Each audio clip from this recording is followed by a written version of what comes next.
puisque les morts n'existent pas au Congo. Depuis 16 ans, les Nations Unies sont au Congo. Un budget de combien?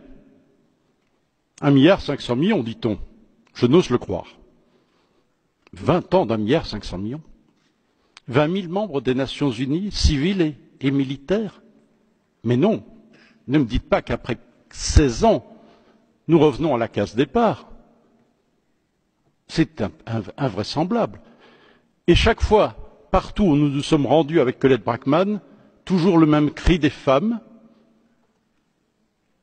Pourquoi n'a-t-on pas poursuivi nos meurtriers?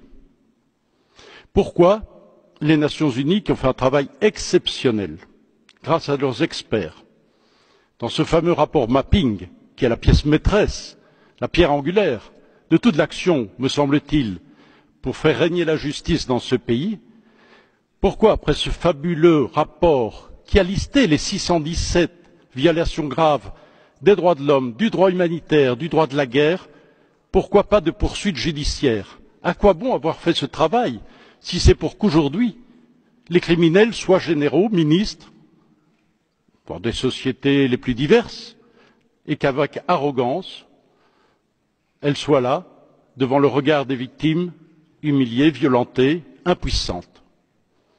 Pourquoi n'a-t-on pas donné une suite judiciaire à ce document? Les listes existent. Les listes ont été établies.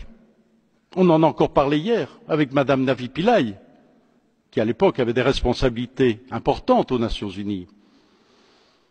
Pourquoi cette impunité? Pourquoi pas de justice internationale, pas de tribunal pénal international, pas de tribunaux spéciaux, pas aujourd'hui pour le moment de tribunaux mixtes comme ça a été le cas au Cambodge? Je sais que des propositions ont été faites, qui ont été refusées par les autorités congolaises. Mais enfin, ce cycle nous mène où? Dans le mur absolu. Et on dira encore dans 1 an, dans 2 ans, ah mon Dieu, si on avait su. Mais non, on le sait. Ce n'est que la répétition de l'histoire. On voit bien tout le scénario qui se profile.